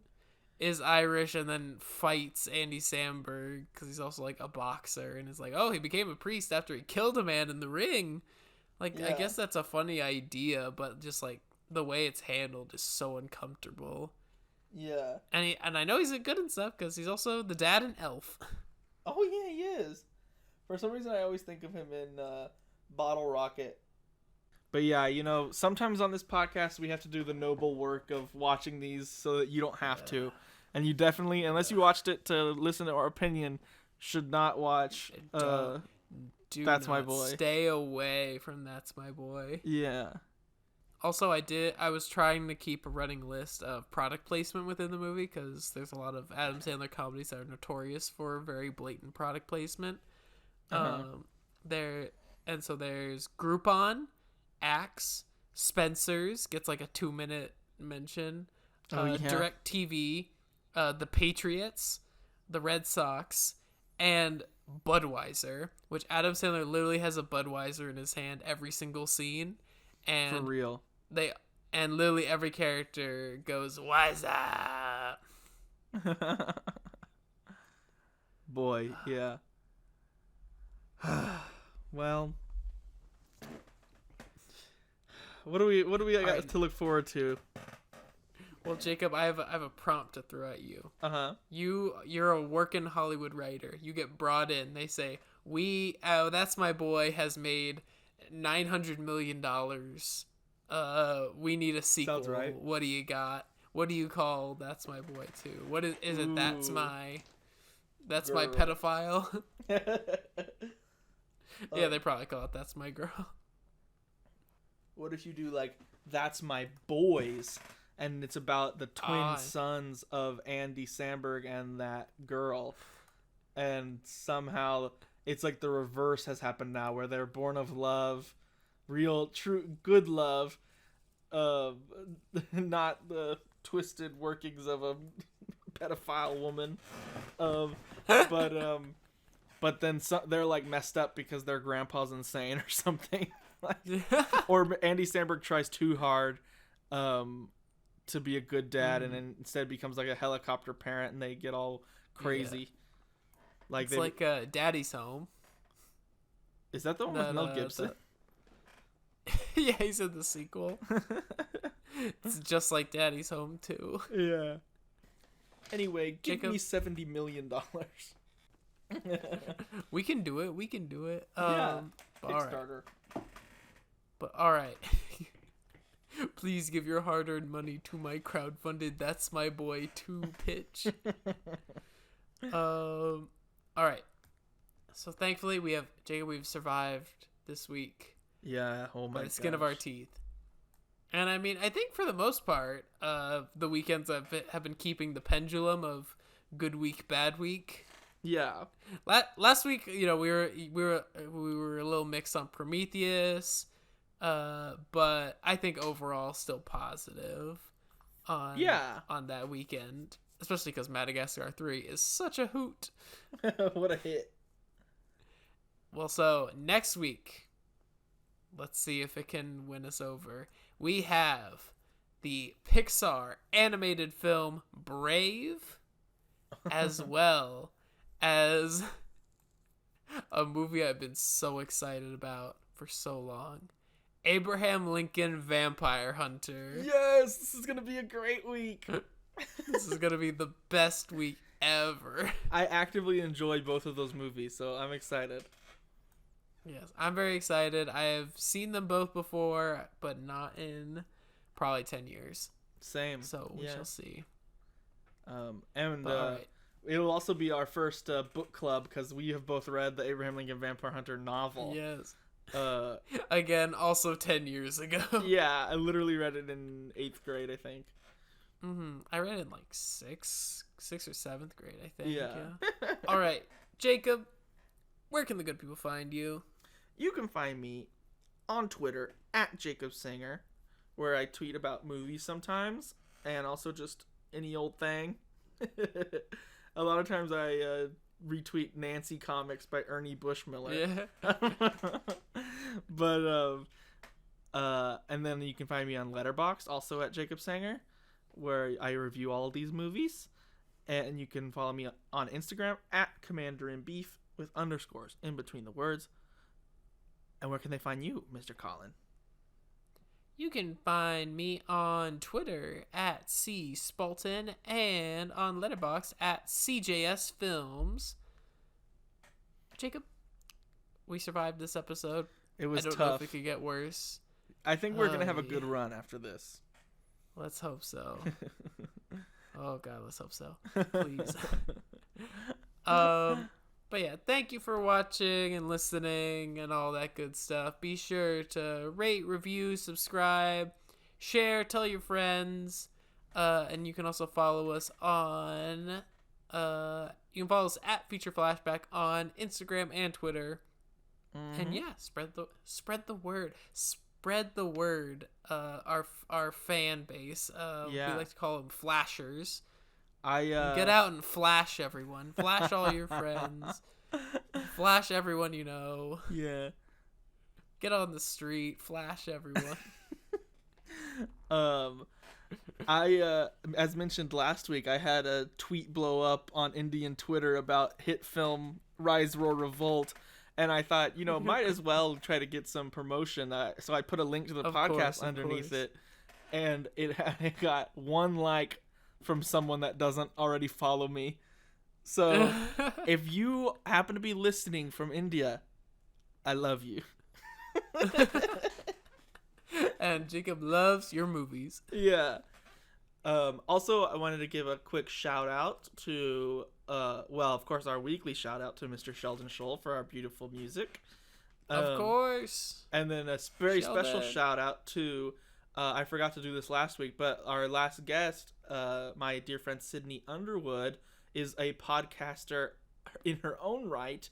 And I think they're kind of on hiatus at the moment, but she has a great podcast called Hit On that's all about relationship troubles and being a woman in the 21st century. And you might hear a familiar voice. I've appeared on it a couple times. I don't really know what it's like to be a woman in the 21st century, but you better believe I do my best. But it's really funny going and listening back to the old episodes. I'm sure they would appreciate it. It's called Hit On, and you can find it anywhere podcasts are sold for free. Yes, definitely check that out. Good friend of the show, Sydney. And if you haven't listened to her episode, go give that a listen. She was great on it. Talk about Madagascar. But that'll do it for this episode. Jacob, since you did the sign off last week in an engineer, should I give the sign off in Adam Sandler? Absolutely. I think it's only right. Thank you so much for watching. We'll see you next week. Bye bye. My penis is huge.